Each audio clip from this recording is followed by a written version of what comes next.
दोस्तों, आज क्लास में आपका स्वागत है। आज हम पढ़ेंगे एग्रीकल्चर इनकम। एग्रीकल्चर इनकम जो ये पढ़ाया जा रहा है, ये आपको बीकॉम सेकेंड ईयर के इनकम टेक्स्ट बुक से पढ़ाया जा रहा है और वो भी 62वां संशोधन 2020, 21 और 22 का है। ये यहाँ से पढ़ाया जाएगा आपको। देखिए, एग्रीकल्चर इनकम क्या होता है। आपको एग्रीकल्चर को हिंदी में सामान्यतः कहते हैं कृषि और इनकम कहते हैं आय। तो इसका मतलब है कृषि आय। तो कृषि आय से मेरा संबंध है क्या है, ये समझें कि जो एग्रीकल्चर इनकम, पहली बात आप जान लीजिए कि ऐसी एक ही आय है जहाँ पे उसकी इनकम से एक भी परसेंट टैक्स नहीं लगता।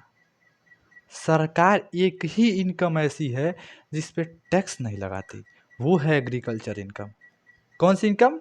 वो है एग्रीकल्चर इनकम।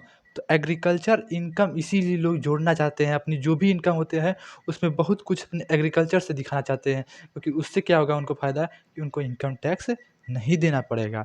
तो सामान्यतः हम पढ़ें कि एग्रीकल्चर इनकम कहाँ-कहाँ दिखाया जा सकता है और एग्रीकल्चर इनकम कौन-कौन सी चीज़ें मानी जाती हैं। पहली बात, ये 3 पार्ट में डिवाइड है। पहला है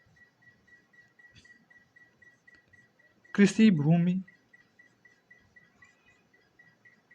से उत्पादन, उपज का उत्पादन कहिए। मैं अपनी तरह से आपको समझाने की कोशिश करूँगा। बुक में आपको बहुत कुछ देखने को मिल जाएगा।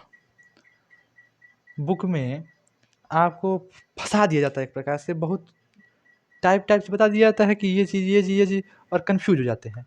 मैं आपको शॉर्टली बताऊँगा और सही बताऊँगा कि ये चीज़ होनी चाहिए। आपको यही दिमाग में बैठना चाहिए कि हाँ, यही चीज़ है। तो पहली बात, कृषि भूमि से उपज का जो होता है, उसके उत्पादन से जो आय होती है, उसे हम कहते हैं एग्रीकल्चर इनकम। दूसरी बात, इस भूमि पे, जिस भूमि से आप उत्पादन कर रहे हैं, जो व्यक्ति उत्पादन कर रहा है, यानी जो इसका मालिक है, जो उत्पादन करवा रहा है, वही उसका सेल आउट करता है। अगर मतलब वही बेचता है।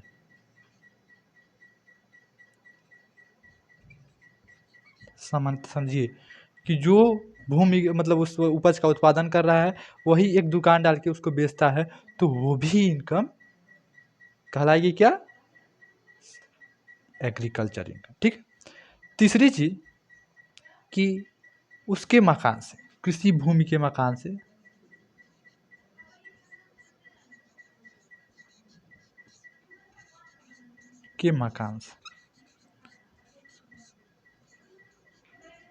इसमें आप कंफ्यूज हो जाते हैं और लगभग सभी लोग कंफ्यूज हो जाते हैं।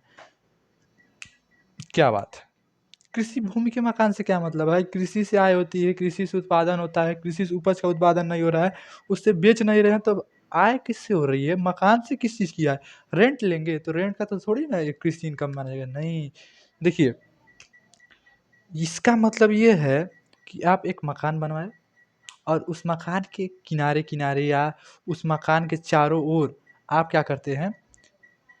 फूल लगाते हैं, सब्जी लगाते हैं, लोग घेरा बना के लगाते हैं ना। उसी प्रकार अगर कृषि भूमि के जो मकान है, उससे जो आय होती है, वो आय एग्रीकल्चर इनकम कहलाती है। लेकिन कब कहलाती है, ये भी ध्यान दीजिए। इसका एक कंडीशन है।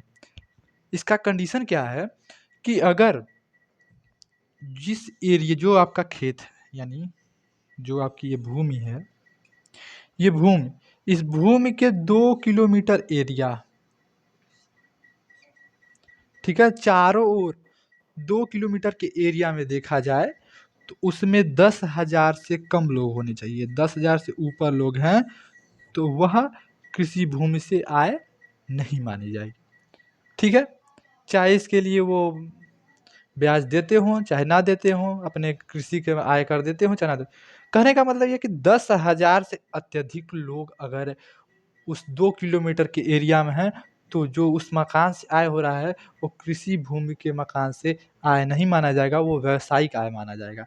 लेकिन अगर 10,000 से कम लोग हैं उस एरिया के बीच में और वह शहरी ना होके रूरल है, मतलब ग्रामीण है, तो वहाँ की जो आय होती है, वो कृषि आय मानी जाती है। ठीक है?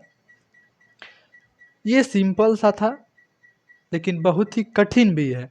जब आप प्रश्न पे आते हैं तो आपको समझ में आता है कि कठिन है या आसान है।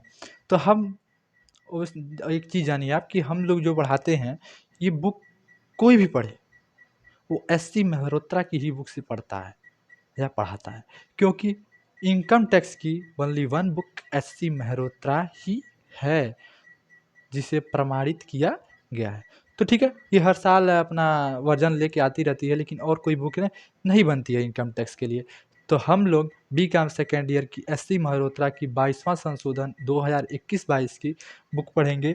और एग्रीकल्चर इनकम हमारा चैप्टर नंबर 2 है। चैप्टर नंबर 1 पिछले हम पढ़ा चुके हैं, उसमें कोई खास क्वेश्चन नहीं थे, इसलिए क्वेश्चन सॉल्व नहीं कराए। क्वेश्चन 2 हैं और वो सिर्फ इतना प्रश्न पूछते हैं कि अगर मैं अपना व्यापार 1 जनवरी से प्रारंभ करता हूँ और मेरा मतलब वर्ष का अंतिम दिन 31 दिसंबर है, तो मुझे आयकर किस अनुसार देना होगा?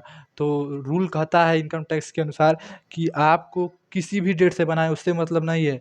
मुझे मतलब ये है कि 1 अप्रैल से 31 मार्च का आपको नया खाता बनाना पड़ेगा, नया अकाउंट बनाना पड़ेगा, नई बैलेंस शीट बनानी पड़ेगी, उसी अनुसार से हम टैक्स वसूलेंगे। किसी भी प्रकार का आप बनाइए, प्रत्येक महीने का बैलेंस शीट बनवा लीजिए, हमसे कोई मतलब नहीं है, जर्नल एंट्री करवाते रहिए, कोई मतलब नहीं। मुझे 1 अप्रैल से 31 मार्च का खाते का लेखा चाहिए और उसके ही अनुसार मैं इनकम टैक्स दूँगा। तो किसी भी क्वेश्चन हो, आप मानेंगे 31 मार्च 1 अप्रैल टू 31 मार्च, ठीक है? तो यहाँ पे ये आपका सामान्यतः पहले पहले पार्ट का था, ये सेकंड लेसन है। सेकंड लेसन पे हम लोग आए थे, तो यहाँ पे हमने बता दिया कृषि भूमि, सेल से और मकान से। 3 चीज़ें हो गई।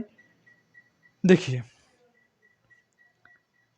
अब हम पढ़ेंगे, क्वेश्चन पे आ जाते हैं। क्वेश्चन नंबर चलिए आप फर्स्ट। तो फर्स्ट में क्वेश्चन में कोई न्यूमेरिकली नहीं है, बस प्रश्न ये पूछता है आपसे।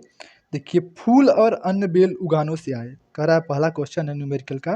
कारण सहित स्पष्ट कीजिए कि आयकर की दृष्टि से निम्नलिखित में से कौन सी आय कृषि आय और कौन सी आय गैर कृषि आय मानी जानी चाहिए।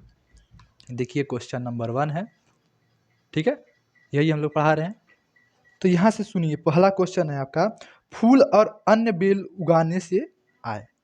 क्या फूल और अन्य बेल उगाने से आय होती है? तो वो आय कृषि आय मानी जाएगी? पहली बात समझिए, जो चीज़ें खुद से उगाती हैं, मतलब कि घास खेत में उगाई, आप उसको बाज़ार में काट के लाके बेच दिए, उससे जो आय होती है, वो एग्रीकल्चर इनकम नहीं कहलाती है। लेकिन वही घास आप उसका उत्पादन करते हैं, आप उस पे अपना खर्च करते हैं और वो घास उगाई जाती है, उसको सेल करते हैं, तो वो कृषि आय मानी जाती है। तो यहाँ पे ऐसा कुछ नहीं दिया गया है कि वो फूल अपने आप से उगाया है और अन्य बेलें जो हैं अपने आप से उगाए हैं। यहाँ पे सीधे बोल रहा है, फूल और अन्य बेल उगाने से जो आय हो रही है, वो कृषि आय मानी जानी चाहिए या नहीं, एग्रीकल्चर इनकम माने जानी चाहिए कि नहीं माना चाहिए? तो ये हमारा माना जाएगा। एग्रीकल्चर इनकम जो पहला टॉपिक है आपका, वो एग्रीकल्चर इनकम होगा। दूसरा टॉपिक है आपका, भूमि पर समुद्र का पानी भरकर नमक बनाने से हुई आय क्या कृषि आय है? तो जी नहीं, ये कृषि आय नहीं है, ठीक है? ये कृषि आय नहीं है। तीसरी बात, कृषि कार्य में लगी हुई कंपनियों से प्राप्त लाभांश की आय। अब ये बताइए, कृषि कार्य में बहुत सी कंपनियां लगी हुई हैं, जो उसका कीटनाशक का बनाती हैं, कुछ भी बनाती हैं, तो आप उस पे शेयर खरीद ले रहे हैं, तो उससे जो आय हो रही है, तो इनकम टैक्स नहीं। इनकम वाले इतना मूर्ख नहीं है कि आपको इनकम टैक्स से फ्री देते जाएंगे। सिर्फ 3 चीज़ें, कृषि भूमि से आय, बेचने से आय, कृषि भूमि के मकान से आय। यही चीज़ अगर मालिक ना खरीद के ना बेचता हो, अपना मतलब उत्पादन करके ना बेचता हो, तो ये भी बेचना कृषि आय नहीं माना जाएगा। कब ये कृषि माना जाएगा? जब यह उपज खुद उत्पादन करते हों और खुद बेचते हों। अगर एक व्यवसायी आके इनका उत्पादन खड़े बिना कटे हुए खेत को भी ले लेता है, उसका भी जो आय होगा वो व्यावसायिक आय माना जाएगा, कृषि आय नहीं माने। मतलब कि जो उत्पादन करने वाला है, वही सिर्फ़ जो जब बेचेगा तो कृषि आय मानी जाएगी। तो यहाँ पे जो है, ये तो शेयर खरीद के भी कृषि आय बनवाना चाहते हैं, तो ऐसा कुछ नहीं है, इट्स नॉन एग्रीकल्चर। यानी फर्स्ट है एग्रीकल्चरल मतलब कृषि आय, एग्री, और यहाँ पे दूसरा है नॉन, तीसरा भी नॉन हो गया क्योंकि वो नमक का था, ये शेयर से मान रहे थे। चौथी बात ये कह रहे हैं कृषक के द्वारा खड़ी फसल को बेचने के बाद उसे काट कर बेचने से हुआ लाभ। मैंने कहा क्या कि कृषक के द्वारा खड़ी फसल को बेचने के बाद कृषक जो है वो बेच दिया, किसको बेचेगा भैया? सेलर को बेचेगा। सेलर उसके बाद जो आय होती है तो क्या आय मानी जाएगी? एग्रीकल्चर इनकम नहीं मानी जाएगी। मैंने अभी तुरंत समझाया आपको, अब प्रश्न भी देखिए तुरंत ही आ गया है। तो यहाँ पे हम ये भी मानेंगे कि ये नॉन एग्रीकल्चर इनकम है। ठीक है। पांचवी चीज पूछता है आपका, फसल बाढ़ के कारण क्षतिग्रस्त होने पर बीमा कंपनी से प्राप्त है। एक चीज और ध्यान दीजिएगा कि अगर फसल आपकी है और वो क्षतिग्रस्त हो गई तो उससे जो सरकार इनकम देती है वो कृषि आय मानी जाती है। ये मैं सिर्फ ये बता रहा हूँ कि ये कृषि आय तो है लेकिन अर्ध, मतलब फुल्ली नहीं, ये कि मतलब ये समझिए कि अंशतः कृषक आय माना जाता है, ना कि कृषक आय। अंशतः कृषक आय, उस पे भी कुछ रूल लागू होते हैं। चलिए ये हमने बता दिया आपको। मैंने पहले आपसे शुरुआत में ही कहा है कि जो इनकम होती है इस पे टैक्स नहीं लगता। तो सर जी आप ये क्यों पढ़ा रहे हैं agriculture income, non agriculture income, इससे क्या फ़ायदा जब इस पे टैक्स ही नहीं लगना है तो हम क्या करेंगे जान के एग्रीकल्चर इनकम क्या होता है? नहीं बाबू, आप सिर्फ एग्रीकल्चर से ही आय नहीं करते हैं, एग्रीकल्चर वाले हैं फिर भी आप सेल आउट करते हैं और भी चीज़ें करते हैं और भी व्यवसाय करते हैं, तो सबका आय जोड़ना पड़ता है ना। उस आय में से आपको कृषक आय हटाना पड़ता है। तो सिर्फ इसलिए मैं मान रहा हूँ कि ये कृषक आय से जो आय है या नहीं है। कृषक आय से आय है तो वो नॉन हो जाएगा, एक भी पैसा उस पे नहीं लगेगा। लेकिन अगर कृषक आय नहीं है तो उस पे पैसा लगा दिया जाएगा। इसलिए हम लोग इसको एग्रीकल्चर इनकम और नॉन एग्रीकल्चर इनकम पढ़ते हैं। ये बहुत ही महत्वपूर्ण चैप्टर है और ये कोई भी चैप्टर अगले पढ़ेंगे तो इसमें एक आध क्वेश्चन ज़रूर आ जाता है और उसकी वजह से आपका पूरा क्वेश्चन गड़बड़ हो जाता है, आप समझ नहीं पाते हैं लगाना है या नहीं लगाना है। ठीक है। छठवां चीज़ है कृषि भूमि के संबंध में देय लगान के अवशेष पर ब्याज की राशि। कृषि भूमि के संबंध में देय लगान के अवशेष ब्याज पर, देखिए अगर ये रेंट देते हैं, रेंट पे देते हैं तो 1 मिनट के लिए हम मान सकते हैं कि ये ब्याज है, मतलब ये इनकम है। जो अपना कृषक होता है वो अपना खेत को, ज़मीन को किसी को रेंट पे दे देता है, उससे भी जो इनकम होती है वो इनकम माना जा सकता है। लेकिन अगर ये कहिए कि जो उसका ब्याज है, उसके ब्याज का जो आय मान लें, तो ये एग्रीकल्चर इनकम नहीं है। उसका जो ब्याज भर रहे हैं, उसका थोड़ी ना एग्रीकल्चर इनकम मानेंगे। जो रेंट मिल रहा है वो इनकम है, रेंट पे जो इंटरेस्ट मिल रहा है वो एग्रीकल्चर इनकम नहीं है, तो ये भी मतलब नॉन है। ठीक है। आप सातवीं चीज़ पढ़ रहे हैं, चीनी मिल के द्वारा उगाए गए गन्ने को शक्कर में परिवर्तित करके बेचने से।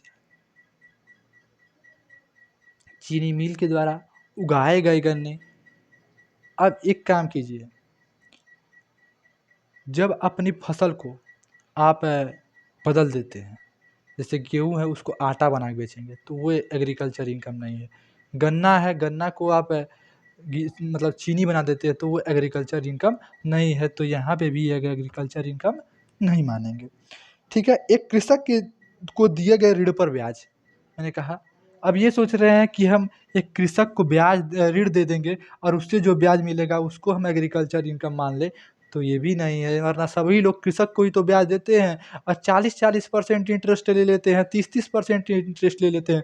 उनका तो इनकम ही इनकम है, तो उसके अनुसार अगर एग्रीकल्चर कर ले तो बड़ी फ़ायदा भैया। तो इसीलिए सरकार ने कहा नहीं, इस इनकम पे आपको कोई नहीं, आपको पूरा इनकम टैक्स देना पड़ेगा। ठीक है। श्रीलंका में स्थित कृषि भूमि से आय, पहली बात जो भूमि है वो आपकी भारत में होनी चाहिए, ना कि विदेश में होनी चाहिए। विदेश में जो भूमि होगी उससे आपकी आय एग्रीकल्चर इनकम से आय नहीं मानी जाएगी, नॉन एग्रीकल्चर इनकम आय मानी जाएगी। तो ये भी आपका गलत है। ठीक है, मतलब कि नॉन एग्रीकल्चर है, गलत का मतलब नॉन। डेयरी फार्म की आय, डेयरी फार्म की आय भी जो होती है वो नॉन एग्रीकल्चर इनकम होती है, उससे एग्रीकल्चर से कोई खास महत्व ही नहीं है, तो डेयरी से आय नॉन एग्रीकल्चरल इनकम मानी जाती है। ठीक है सर, अगली क्लास में लेंगे आपसे। क्वेश्चन नंबर 2 से लेकर 6 तक। तो इस क्लास में आपको ये आपको समझ में आया हो बेहतर तरीके से, तो वीडियो को लाइक ज़रूर करें, शेयर करें और अभी तक चैनल पर नए आए हैं तो सब्सक्राइब भी ज़रूर करें। Thank you. मिलेंगे आपसे अगली क्लास में। धन्यवाद।